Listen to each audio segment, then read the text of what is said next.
আসসালামু আলাইকুম রহমতুল্লাহ ওয়া বারাকাতুহু। সপ্তম শ্রেণীর প্রিয় শিক্ষার্থীবৃন্দ, অভিভাবক মণ্ডলী ও যারা আমার ক্লাস দেখছেন, সকলকে আন্তরিক সালাম। আসসালামু আলাইকুম। আপনারা সবাই কেমন আছেন? আশা করি আল্লাহর রহমতে ভালো আছেন। আমিও আল্লাহর অশেষ রহমতে ভালো আছি, আলহামদুলিল্লাহ।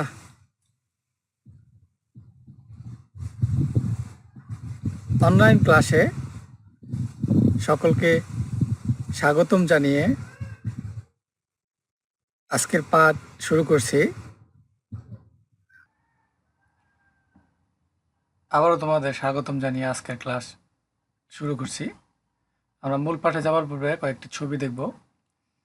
যে ছবিটি লক্ষ্য করো যে এই ছবিটি আসলে বাংলাদেশের কিসের ছবি বা প্রতীক হিসেবে আমরা জানি।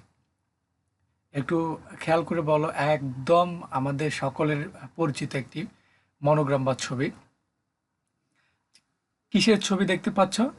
এই ছবিটি হচ্ছে বাংলাদেশ নির্বাচন কমিশনের প্রতীক বা ছবি। ছবিটি কিসের? বাংলাদেশের নির্বাচন কমিশনের প্রতীক। ছবিটি লক্ষ্য করো, কিসের ছবি দেখতে পাচ্ছ? ছবিটি হচ্ছে বাংলাদেশের বাংলাদেশ সরকারের মাননীয় প্রধানমন্ত্রী কি দিচ্ছে? বুট দিচ্ছে, বুট প্রদান করছে। তাহলে আজকের পাঠ শিরোনাম কি হবে? আজকের পাঠ শিরোনাম হবে বাংলাদেশের নির্বাচন ব্যবস্থা।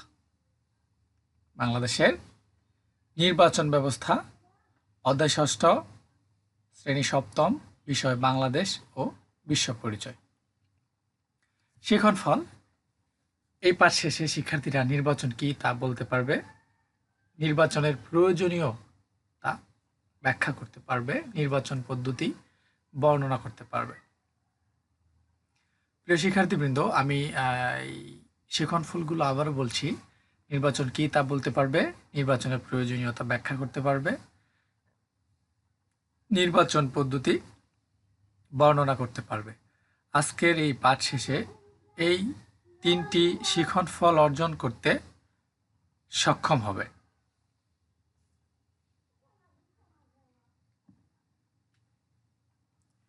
নিচের ছবিগুলো লক্ষ্য করো এবং উত্তর দেওয়ার চেষ্টা করো। এগুলো কিসের ছবি? আর ছবিতে আমরা কি দেখতে পাচ্ছি? প্রথম ছবিতে হচ্ছে শাসনতন্ত্র পরিচালনার জন্য, এরপর হচ্ছে প্রতিনিধি, এরপর হচ্ছে প্রতিনিধি বাছাই।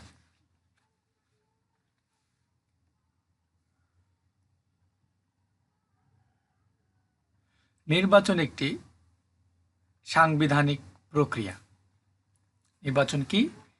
নির্বাচন হচ্ছে একটি সাংবিধানিক প্রক্রিয়া, যে প্রক্রিয়ার মাধ্যমে ভোটাধিকার প্রাপ্ত সকল নাগরিক ভোট দিয়ে রাষ্ট্রের শাসন কাজ পরিচালনার জন্য প্রার্থী বা প্রতিনিধি বাছাই করে।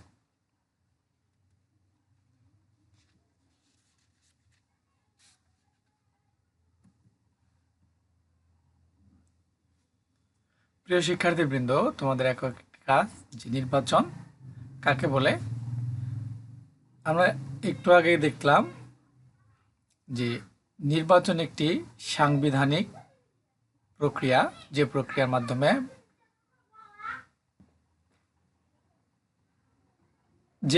মাধ্যমে ভোটাধিকার প্রাপ্ত সকল নাগরিক ভোট দিয়ে রাষ্ট্রের শাসন কাজ পরিচালনার জন্য প্রার্থী বা প্রতিনিধি বাছাই করে। একে কি বলে? নির্বাচন বলে।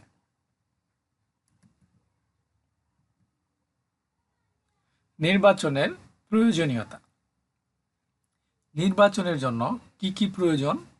নির্বাচনের জন্য ১ নম্বর প্রয়োজন হচ্ছে আইন প্রণয়ন, ২ দেশ শাসন, ৩ রাষ্ট্র পরিচালনা, 4 শান্তি বজায় রাখা। এই 4টি কারণে আমরা নির্বাচন করে থাকি।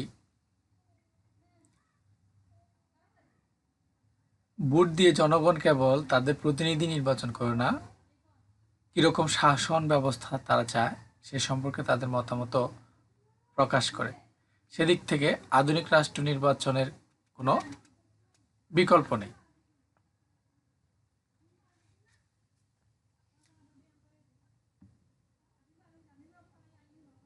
নির্বাচন পদ্ধতি। নির্বাচন পদ্ধতি 2 ধরনের। এক হচ্ছে প্রত্যক্ষ নির্বাচন, আরেকটি হচ্ছে পরোক্ষ নির্বাচন। প্রত্যক্ষ নির্বাচন হচ্ছে নাগরিকরা যখন সরাসরি ভোট দিয়ে তাদের প্রতিনিধি নির্বাচন করে তখন তাকে প্রত্যক্ষ নির্বাচন বলা হয়। আমাদের দেশে জাতীয় সংসদের সদস্যরা প্রত্যক্ষ নির্বাচন পদ্ধতিতে নির্বাচিত হয়ে থাকেন।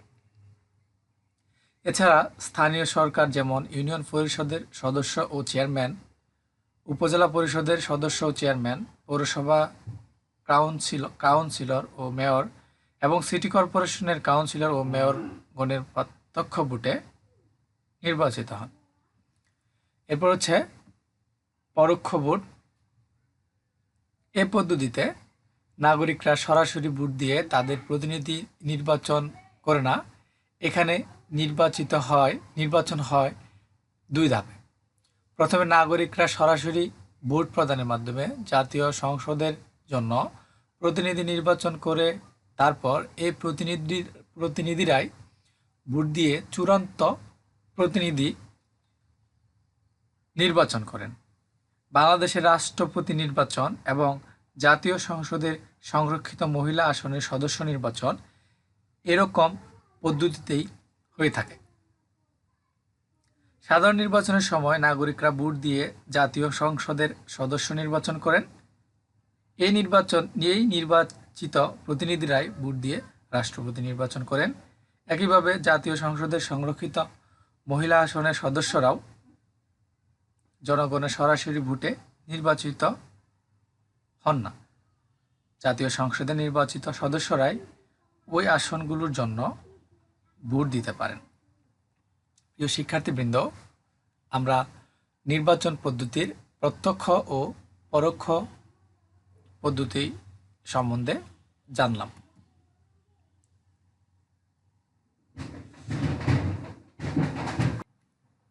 প্রত্যক্ষ ও পরোক্ষ নির্বাচনের বৈশিষ্ট্য। প্রত্যক্ষ নির্বাচন ভোটদাতা সরাসরি ভোট প্রদান, নির্বাচিত প্রতিনিধি।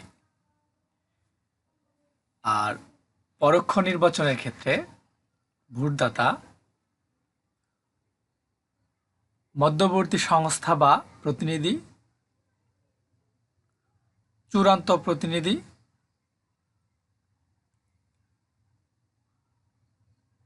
প্রথম নির্বাচন এবং দ্বিতীয় নির্বাচন। এটা হচ্ছে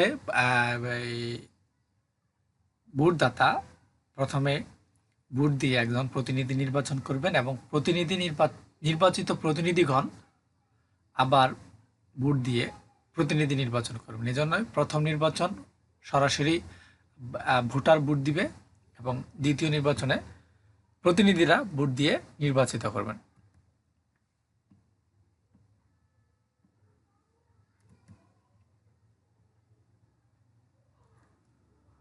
মূল্যায়ন। আধুনিক গণতন্ত্রের অন্যতম ভিত্তি হল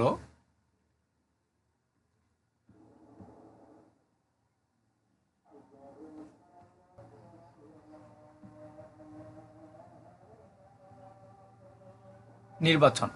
আধুনিক গণতন্ত্রের অন্যতম ভিত্তি হল নির্বাচন। 2, নির্বাচন হলো একটি প্রক্রিয়া। নির্বাচন হলো একটি সাংবিধানিক প্রক্রিয়া। 3, নির্বাচন পদ্ধতি প্রধানত 2 প্রকার।